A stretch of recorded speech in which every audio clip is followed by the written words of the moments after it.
Biz 10 nəfər kənd sakini pay torpağında olan əkin sahələrini sugara bilmirik. Sabirabadın Türkiyədə kənd sakini Nemət Əliyev Lil kol-kos basmış su kanalını göstərib deyir ki, illərdir kanal təmizlənmədiyindən torpaqlarını suvara bilmirlər. Nəticədə də bir fermer kimi onun təsərrüfatına ciddi ziyan dəyir. Bizə deyirlər ki, oradan adam başı 20-30 manat yığın, gəlib qazaq. 4-5 ildə problem yaranıb, yəni ki, biz müraciət eləmişdik, yəni gəlib bu iş, baxan yoxdur. Ancaq deyirlər ki, pul yığın, qazaq.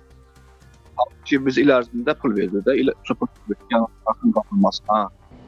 Azərbaycanda suvarma su kanallarının tənzimlənməsinə Melorasiya və Su İstismarı Açıq Səhmdar Cəmiyyəti cavabdehdir. İqtisadçı Rövşən Ağayevin fikrincə, fermerlərin başqa rayonlarda da rastlaşdığı oxşar durum Azərbaycanda bu sahəyə ayrılan milyonlarla manat vəsaitin hara və necə xərclənməsi suallarını yaradır. Kənd istismarı xərcləri çərçivəsində Melorasiya üçün hər il 300-400 milyon manat arasında vəsait ayrılır.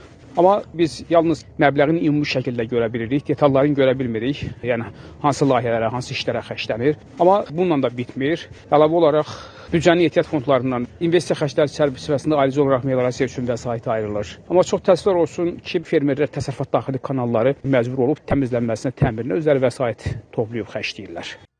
Noyabrın 4-də Milli Məclisdə 2026-cı il dövlət büdcəsi haqqında qanun layihəsinin müzakirəsi zamanı Maliyyə naziri Sahil Babayev bildirib ki, son 5 ildə kənd təsərrüfatı xərcləri 302 milyon manat, yəni 33%-ə yaxın artırılıb. Rövşən Ağayev deyir ki, büdcədən ayrılan vəsaitlərin təsnifatı və görülən işlərin necə həyata keçirilməsi ilə bağlı məlumatların ictimaiyyətdən gizlədilməsi korrupsiya riskini artırır. Azadlıq Radiosu Melorasiya və Su Təsərrüfatı ASC-yə informasiya sorğusu göndərərək ötən il və cari ildə neçə kanalın təmizləndiyini, bu işlərə nə qədər vəsait ayrıldığını, həmçinin yerli fermerlərin şikayətlərinə münasibətini soruşub. Amma reportaj efirə gedənədək qurumdan cavab gəlməyib. ASC-nin Sabirabad rayonundakı nümayəndəliyindən özünü təqdim etmək istəməyən rəsmi şəxs isə kanalların təmizlənməsi üçün pul tələbi ilə bağlı səsindən iddiaları təkzib eləyib. İdarənin təsdiq olunmuş təqvim planına uyğun olaraq vacibindən başlanır qeyri-vacibinə doğru qrafiki qaydada təmizlənir hamısı. Vaciblər tez başlanır, onlar qalır yanvar, fevral, mart, aprel, belə. O ucuz şablon sözlərdir. Üstünə ağac əkəndə, damdaş tikəndə olur bunların. Təmizləmək lazım gələndə olur dövlətin. O görülən işlər bu işlərə ayrılan vəsaitlərlə bağlı suala gəldikdə rəsmi informasiya sorğusu ilə quruma müraciət etməyimizi bildirib. Azadlıq Radiosu hesablayıb ki, təkcə 2023-cü ildə su kanallarının lildən təmizlənməsi ilə bağlı 2 milyon manatlıq tender keçirilib. Bu məbləğ yalnız rəsmi formada, onlayn platformada dərc olunan tender elanlarındakı işlərə əhatə eləyir. Məsələn, Ağcabədi suvarma kanallarının lildən təmizlənməsi ilə bağlı 540 min manatlıq, Biləsuvarda 280 min manatlıq, Yevlaxda hardasa 200 min manatlıq tenderlər keçirilib. Azadlıq Radiosuna danışan fermerlərin yaşadığı Sabirabad rayonu ilə bağlı isə informasiya rast gəlinmir. Üstəlik, satın almalar üzrə Dövlət Agentliyinin saytında su kanallarının təmizlənməsinə dair 2023-cü ildən sonraki dövrdə hər hansı məlumat yoxdur. Bu kanal əslində beton kanal olmalıdır. Həmin pulu yeyiblər. İqtisadçı Akif Nəslinin fikrincə fermerlərin üzləşdiyi problemlər dövlət büdcəsindən kanalların təmizlənməsinə ayrılan vəsaitlərin aidiyyatı üzrə xərclənmədiyini göstərir.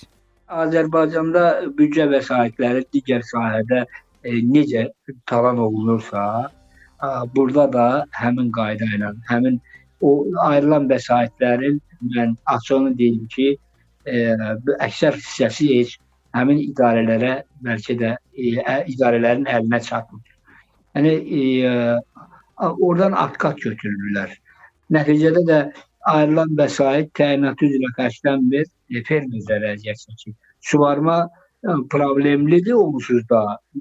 Üstəgəl Azərbaycanda su qıtlığı da var, suyun idarə edilməməyi də var. Bir tərəfdən də olan su da gedib sahəyə çatmır. Akif Nəsilli hesab edir ki, vəsaitlər təyinatı üzrə xərclənsəydi, bugün rayonların əksəriyyətində su kanallarının təmizlənməməsi problemi yaşanmazdı. O düşünür ki, bu olduqca ciddi problemdir təcili addımlar atılmasa, kanalların özü sıradan çıxa bilər. Sonradan onun yenidən qazılmasına, təmirinə qat-qat daha çox vəsait tələb olunacaq. Azadlıq Radiosu dəfələrlə Melorasiya və Su Təsərrüfatı ASC-nin mətbuat xidməti ilə əlaqə saxlamağa çalışsa da, zənglər cavabsız qalıb.